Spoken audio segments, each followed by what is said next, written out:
मंगल मूरत सद्गुरु मिलवै सर्वाधार।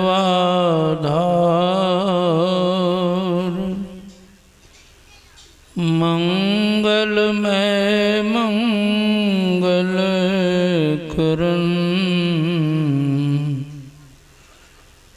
बिनवा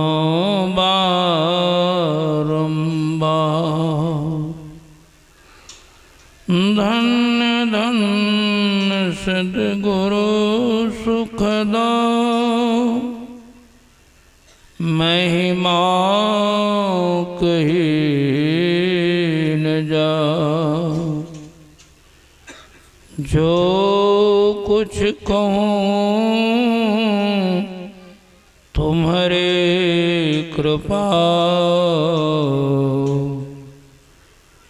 मोते कछु न बसा।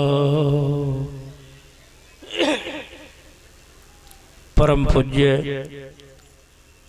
परमाराध्य श्री सद्गुरु महाराज के पावन श्री चरणों में साष्टांग सादर समर्पित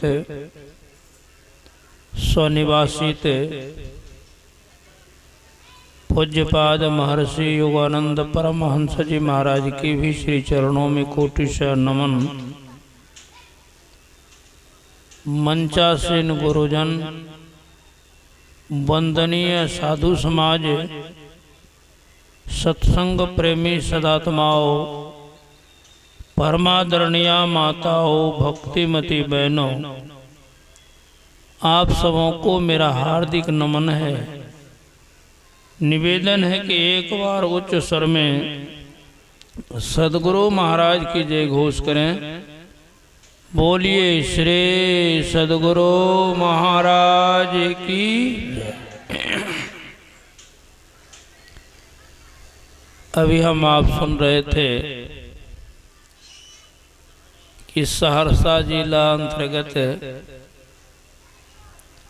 कांप बस्ती में यह प्रखंड स्तरीय राष्ट्रीय संतमत सत्संग का आयोजन किया गया है। किस लिए, इसकी क्या आवश्यकता है? परमाराध्य श्री सद्गुरु महाराज के श्री वचन में है, संतरते संताप से कांप रहे, भव भोर भ्रमत जीव हाँप रहे। मतलब इसी को समझिए। संसरते किसको कहते हैं? आवागमन के चक्र। इसमें यह जीव फंसा हुआ, कांप रहा, थर थर कर रहा। इसी से निकलने के लिए इस सत्संग की आवश्यकता है। और ये आज की बात नहीं है, वर्षों की बात नहीं है, जन्मों की बात है। जन्म जन्मांतरों से यह जीव इस चक्र में फंसा हुआ और परेशान है। हांफने की बात आई, जब लोग तेजी से चलते हैं, दौड़ते हैं तो हकर हकर करने लगते हैं, लंबा सांस लेने लगते हैं। वही हालत हम आपकी यानी इस जीव की। इस हालत से ये शुद्धता को कैसे प्राप्त करे, कैसे इसका परम कल्याण हो, कैसे आनंद को प्राप्त करे। उस स्थिति में कोई आनंद प्राप्त कर सकता है? आप दौड़ करके जाइए तो आप हाँफ रहे हो, उसमें आनंद आपको मिलेगा? संतवानी है, समझिए, बिना समझे काम नहीं बनेगा। उसी की स्थिरता के लिए, कल्याण के लिए सत्संग की आवश्यकता है। सत्संग के अलावे आप कहीं चले जाएंगे, यह ज्ञान आपको नहीं हो। परम पूज्य बाबा श्री संत साई स्वामी जी महाराज का श्री वचन है, सत्संग में संत वचन रूपी सद ज्ञान की गंगा बहती है, इसमें अवगाहन यदि न किया सतपथ का ज्ञान कहा। यहाँ ज्ञान की गंगा बह रही, इसमें जो भी आएंगे कैसे आएंगे, आने का भी तरीका है। जब तक तरीका को नहीं अपनाएंगे तो लाभ नहीं होगा। वो तरीका सुन लीजिए। संत तुलसी साहब जी महाराज के वचन में है, सत्संग करना मन तोड़ शरण संतन के, अंदर अभिलाषा लगी रहे चरणन की, सुरत तन मन से सांच रहे रस पीती, कोई सज्जन जावे कुफर काल को जीती। सत्संग करना मन तोड़ कहने का से क्या है कि हम लोग सत्संग में तो आते हैं लेकिन मन को कहीं छोड़ देते हैं, शरीर लेके यहाँ आ जाते हैं। यही कारण है कि वर्षों से सत्संग सुनते आ रहे हैं। कोई परिवर्तन है? कोई कह सकते हैं हमको परिवर्तन है? सुन रहे थे भगवान बुद्ध का सत्संग अनाथ पिंडक ने के पुत्र काल ने सुना।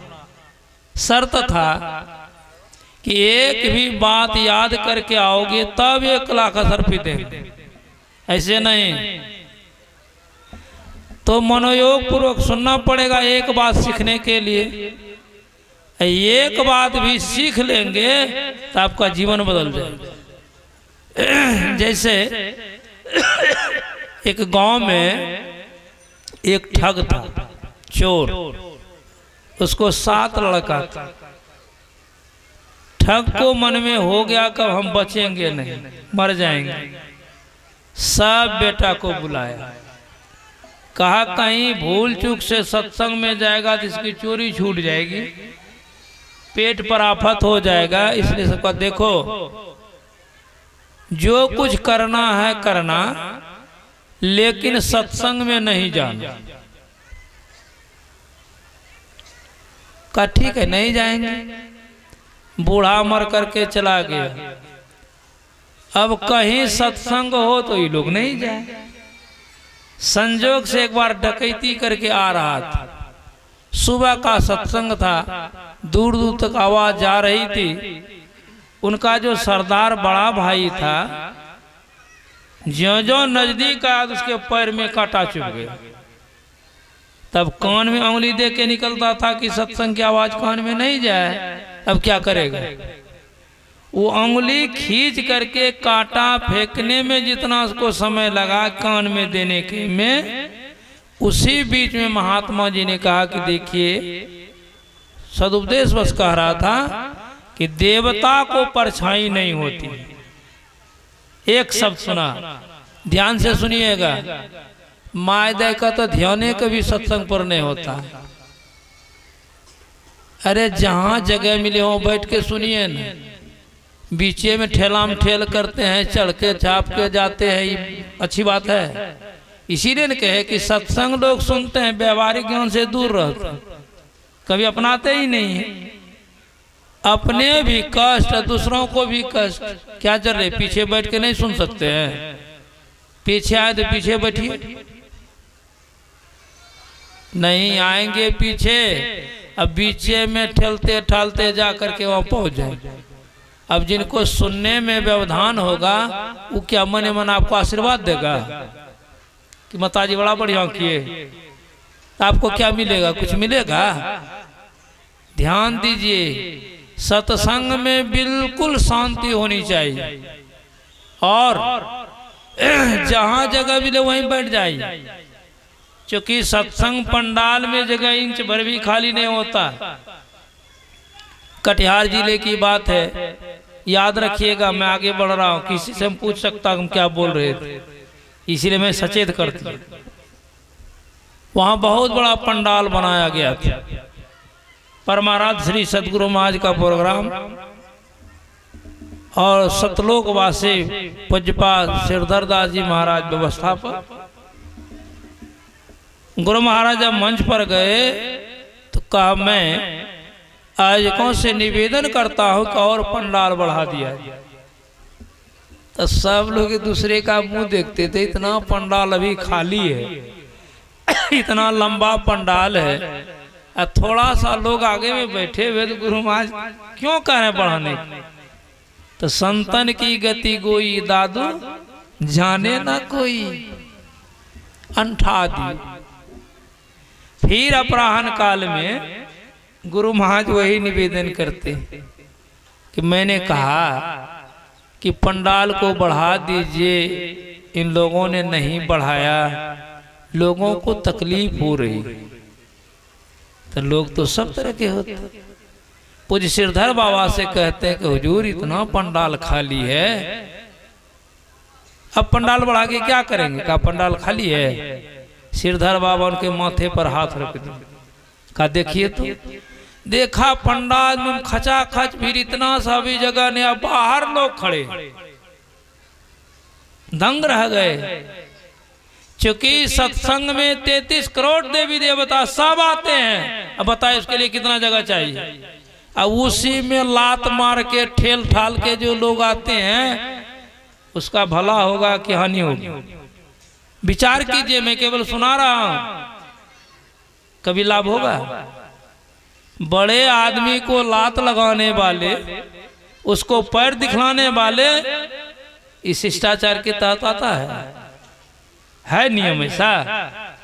इसलिए मैं निवेदन करूंगा कि जहां जिसको जगह सबसे पीछे बैठिए, लाभ उतना ही मिलेगा। लेकिन सुनिए, इसमें सब लोग आते हैं। तो मैं क्या कह रहा था? मैंने कहा था कि मैं पूछूंगा, बोलिए तो। हाँ बाबा याद रखे थे चटिया करके, लेकिन आप लोग भूल गए। तो उन्होंने कहा था कि देवता को परछाई नहीं होती। कान में सुन लिया, अब बात दिमाग में रह गई। अब उस इलाके में चोरी हुई थी। एक चोर परीक्षक ने काली का रूप बना करके गया उसी मोहल्ला में, उसी के यहाँ। कहा जो चोरी किया है सामान दे दो, नहीं तो मैं सबको भूंज दूं। सब डर गया, भागा बड़े भाई के पास। अब तो बड़ा खैर नहीं, ऐसी ऐसी बात का, रुको हमको पहले देख कर कहने दो। इंजोरिया रात छकाछक जेठ की चांदनी रात थी। देखा इसकी परछाई है, कई असली देवता नहीं है। महात्मा जी बोले थे कि देवता को परछाएं नहीं होती। का चलो तो लिया, बांस मटका लाठी सब गया। देना जब शुरू किया तो काली खप्पड़ तप्पड़ जी निकाल कर भागी। तो देख लीजिए, कहा रे ये तो पिताजी गलत शिक्षा दे कर गए थे कि सत्संग नहीं सुनना। यदि आप सत्संग नहीं सुनते तो मेरे कान में वो बात नहीं आती कि देवता को परछाई नहीं होता। आज तो हम पकड़े जाते, संपत्ति भी जाती, बदनामी भी होती, और जो भी लाठी डंडा लगना होता लगवे करता ना। सत्संग से लाभ। अब वो सातों भाई ठक चोर जो था रोज सत्संग में जाने लगे। तो सत्संग में जब आते हैं तो एक एक ज्ञान रोज बढ़ता है। ये सत्संग की महत्ता है। आप गिरिया मान लीजिए, अभी से प्रतिज्ञा कर लीजिए, रोज सत्संग में आएंगे तो एक नया ज्ञान आपको सुनने के लिए मिलेगा। इसलिए भगवान बुद्ध ने कहा था कि जब तक मनुष्य जीवित रहता है तब तक रोज न रोज एक नया ज्ञान सीखता है। रोज, ये कभी पुराना नहीं होता। ऐसा नहीं कि दो आज कर लिए कल क्या करेंगे वही बात, ऐसी बात नहीं होती है। रोज नया ज्ञान आपको मिलेगा, मिला लीजिए। दूसरी बात, जो भी आपके मन में प्रश्न है किसी से पूछने की जरूरत नहीं है। आप मुस्तैदी से टेक बांध करके सत्संग में बैठ जाइए, अपने सदपूर्ति हो जाएगी। अपने पूछने की जरूरत नहीं है। सत्संग का इतना बड़ा महत्व है। तो एक ज्ञान सीखते सीखते कितना परिवर्तन हुआ। चोरी छूट गई, छोड़ दिया। सब लोग दीक्षा ले लिए, ध्यान करने लगे, और गुरु महाराज के अंदर में कृपा हो गई। तो सातों भाई प्रवचन बांटने लगे। देख लीजिए, एक बेस है, आधार है। इसमें आने से सुधार होती है और अंत में उद्धार होता है। उद्धार का कोई स्थान नहीं है। इसलिए सुन रहे थे, संत मता बिनु गति नहीं, सुनो सकल दे कान। ये मुहावरा है। कान देना करता है ध्यान देना, ध्यान से सुनिए।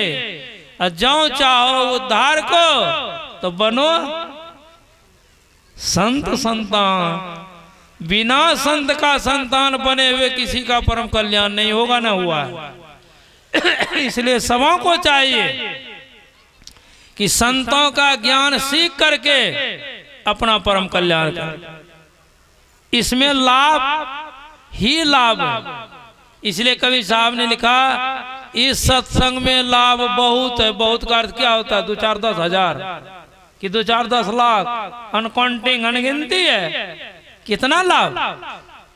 लाभ ही लाभ है। आप घर से सत्संग के लिए चलते हैं उसमें भी लाभ होता है। क्योंकि कबीर साहब बताते हैं, संत दरस को जाइए, लेकिन शर्त है तजी ममता अभिमान। ज्यों ज्यों पग आगे धरे कोटि जग समान। ऐसा लाभ कहीं मिलेगा? आप लोग बहुत पढ़े लिखे अनुभवी लोग हैं, बहुत चीज किए होंगे, लेकिन ऐसा लाभ कहीं मिला है? एक डेग आप उठाएंगे तो 1 करोड़ जग का फल मिलेगा। एक जग को तो लोग को करने में बड़ा नाको दम होता है। रोड तहसीलो तो ट्रेन तहसीलो तो रंगदारी लो तो ये करो तो वो करो, न इतना देना पड़ेगा। लेकिन यहाँ कुछ भी नहीं और लाभ कितना है? एक डेग में कितना डेग हुआ आप लोग गणित बैठा लीजिए। यहाँ आने के बाद यहाँ भी लाभ है। गोस्वामी तुलसीदास जी महाराज लिखते हैं, दरस परस मंजन हर पाना, हरे पाप कहे वेद पुराना। पाप का हरण होता दर्शन से, स्पर्शन से। और जब अमृत वाणी सुनेंगे तब क्या होगा? जीवन का निहाल हो जाएगा।